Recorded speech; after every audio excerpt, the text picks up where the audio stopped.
जल जीवन मिशन यानी कि जेजेएम घोटाले से जुड़ी हुई बड़ी खबर अपने दर्शकों को बता दें कि संजय बड़ाया से ईडी लगातार पूछताछ कर रही है। संजय बड़ाया से पूछताछ में कई चौंकाने वाले खुलासे हुए हैं। संजय बड़ाया ने पदमचंद जैन से भारी भरकम रिश्वत ली थी। अकेले बड़ाया ने ही 5.5 करोड़ रुपए से ज्यादा की घूस ली। Ganpati tubewell Shri Shyam tubewell company का मालिक है पदम जैन। ठेकेदार पदम जैन ने भी पूछताछ में रिश्वत देने का जिक्र किया है। पदम जैन ने अन्य अधिकारियों को भी घूस देने की जानकारी दी है। संजय बड़ाया ने ट्रांसफर पोस्टिंग में भारी भरकम घूस ली थी। संजय बड़ाया ने बड़े पैमाने पर जमीनों में निवेश किया है। वसूली की करोड़ों रुपए की काली कमाई जमीनों में निवेश की गई। जयपुर के आसपास ब्लैक मनी से बेशुमार प्रॉपर्टी खरीदी गई। ईडी के अधिकारी अब संजय बड़ाया से पूछताछ कर रहे हैं। तो ईडी बड़ाया से पूछताछ कर रही है। ईडी के बाद अब आपको बता दें कि घोटाले में एसीबी और सीबीआई भी एक्टिव हो गई है।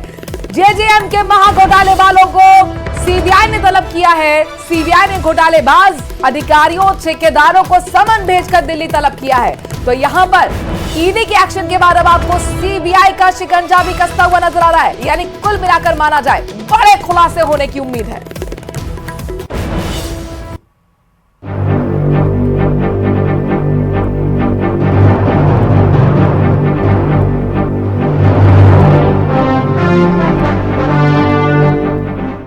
जेजेएम घोटाले में सीबीआई की एंट्री। आरोपियों को समन भेज दिल्ली बुलाया। जेल में बंद लोगों से भी होगी पूछताछ।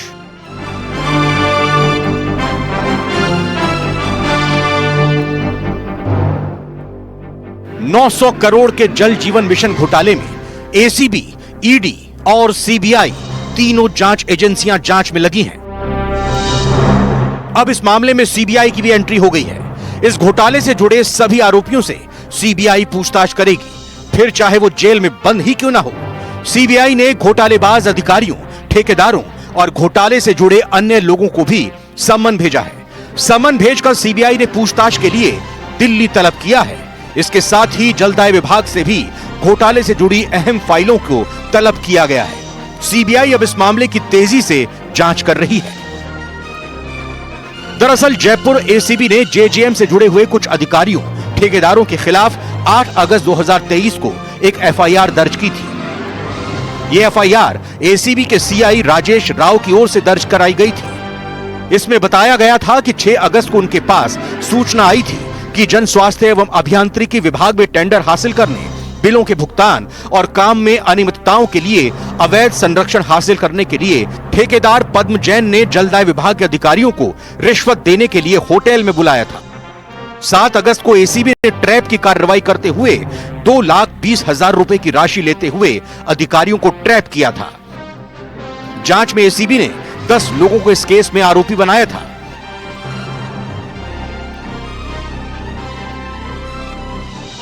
इससे पहले मंगलवार को जल जीवन मिशन घोटाले में प्रवर्तन निदेशालय ने जयपुर से संजय बड़ाया को गिरफ्तार किया था, जिस पर जेजेएम घोटाले में बिचौलिए की भूमिका के आरोप हैं।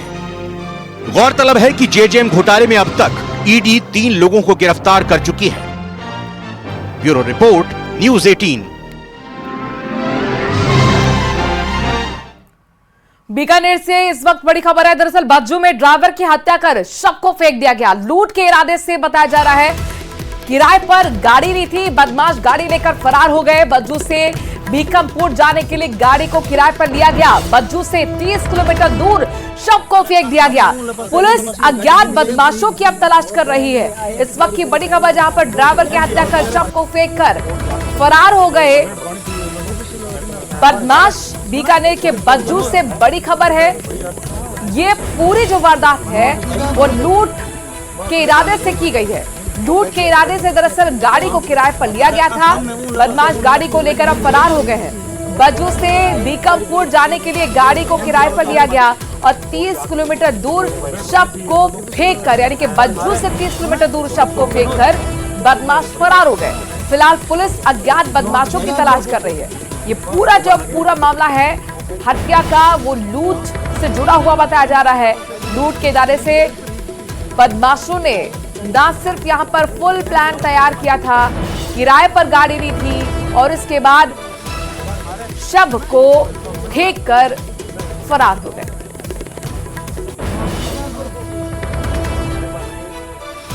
धौलपुर से बड़ी खबर आ रही है, जहां पर ट्रैक्टर का कंट्रा गाड़ी ने पीछे से टक्कर मार दी है। ट्रैक्टर ट्रॉली में सवार 2 महिलाओं की मौत हो गई है। सड़क हादसे में 12 से ज्यादा लोग घायल भी हुए हैं। घायलों को इलाज के लिए भर्ती कराया गया है। आगरा से धौलपुर की ओर आते समय यह हादसा हुआ। NH-44 पर बोधपुरा मोड़ के पास यह हादसा हुआ है। मनिया थाना इलाके में देर रात की घटना बताई जा रही है, जहां पर दर्दनाक सड़क हादसे में 2 महिलाओं की मौत हो गई। दरअसल ट्रैक्टर को केंट्रा गाड़ी ने पीछे से टक्कर मार दी। ट्रैक्टर ट्रॉली में सवार 2 महिलाओं की मौत हुई। इसके साथ साथ 12 से ज्यादा लोग घायल हुए हैं, जिन्हें अस्पताल में भर्ती कराया गया है। यह हादसा उस वक्त हुआ जब आगरा से धौलपुर की ओर वाहन आ रहा था। NH-44 पर बोधपुरा मोड़ के पास यह दर्दनाक हादसा हुआ है। बीकानेर से बड़ी खबर है, जहां पर लूटकरसर में पिकअप और ऑटो की टक्कर हो गई है। सड़क हादसे में एक युवती की मौत हुई है, तो वहीं 9 लोग घायल हुए हैं। टक्कर के बाद पिकअप और ऑटो पलट गया। NH-62 पर रामनगरी के पास देर रात हादसा हुआ है। घटनास्थल की तस्वीरें आपको दिखा रहे हैं, जहां पर देखिए किस तरीके से पिकअप भी आपको पलटा हुआ नजर आ रहा है, ऑटो भी पलटा हुआ नजर आ रहा है। यानी टक्कर इतनी जबरदस्त थी कि दोनों वाहन टकराए आपस में और उसके बाद पलट गए। NH-62 पर बताया जा रहा है रामनगरी के पास के देर रात हादसा हुआ।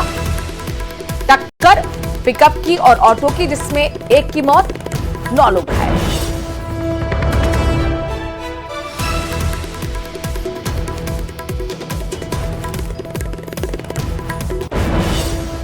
तो बीकानेर से बड़ी खबर है, जहां पर लूटकरसर में पिकअप और ऑटो की टक्कर हो गई। सड़क हादसे में एक युवती की मौत हुई है, 9 लोग घायल हुए हैं। टक्कर के बाद आप देखिए, टक्कर के बाद पिकअप और ऑटो पलट गए हैं।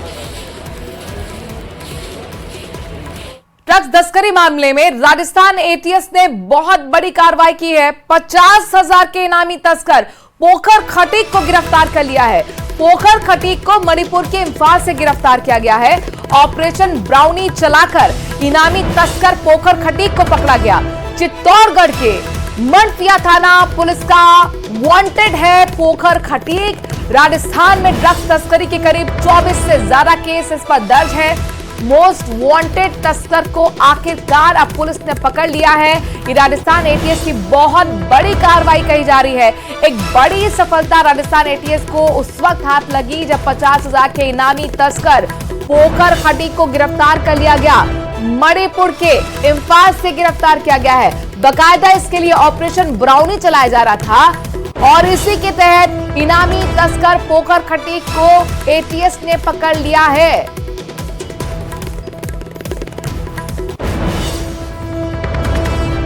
साचौर से बड़ी खबर है, जहां पर छात्रों के परिजन और ग्रामीण जबरदस्त हंगामा कर रहे हैं। रानीवाड़ा ग्राम पंचायत के सिलासन गांव का यह मामला है, जहां पर सरकारी स्कूल में शिक्षकों की मनमानी के खिलाफ हंगामा हो गया।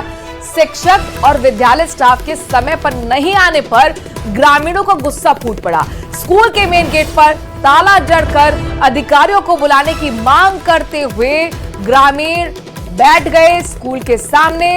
हालांकि अब प्रशासनिक अधिकारी भी बवाल के बाद मौके पर पहुंचे हैं। हंगामे की जानकारी जैसे ही मिली, प्रशासनिक अधिकारियों के हाथ पैर फूल गए। सीधे वो मौके पर पहुंचे, चूंकि ग्रामीण यही मांग कर रहे थे कि अधिकारी को यहीं पे बुलाइए, फैसला हो जाना चाहिए, क्योंकि शिक्षकों की मनमानी अब नहीं चलेगी। सरकारी स्कूल का ये पूरा मामला है, जहां पर शिक्षकों की मनमानी को लेकर जबरदस्त तरीके से ग्रामीण नाराज हुए, हंगामा करने लगे। शिक्षक और विद्यालय स्टाफ के समय पर नहीं आने पर लगातार ग्रामीण पहले भी नाराजगी जाहिर कर रहे थे, लेकिन जब ये स्थिति नहीं बदली, जब ये आदत नहीं बदली, उसके बाद स्कूल पर ही ताला जड़कर ग्रामीण बैठ गए और अधिकारी को बुलाने की मांग करने लगे। फिलहाल अधिकारी मौके पर पहुंचे हैं और बातचीत का सिलसिला शुरू हो चुका है।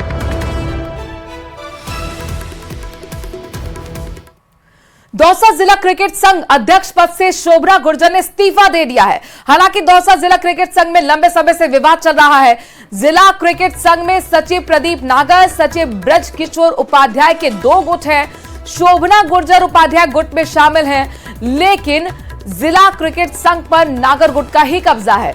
नागर गुट ने हाल ही में चुनाव करवाकर क्षितिज अग्रवाल को अध्यक्ष बना दिया है और जिला क्रिकेट संघ की बागडोर उनके हाथ में दे दी थी। लिहाजा शोभना गुर्जर के इस्तीफा देने से जिला क्रिकेट संघ में कोई बदलाव नहीं होगा। हालांकि विवाद पर तब तक विराम लगा है जब तक उपाध्यक्ष गुट फिर से अध्यक्ष पद पर दावा नहीं करता है।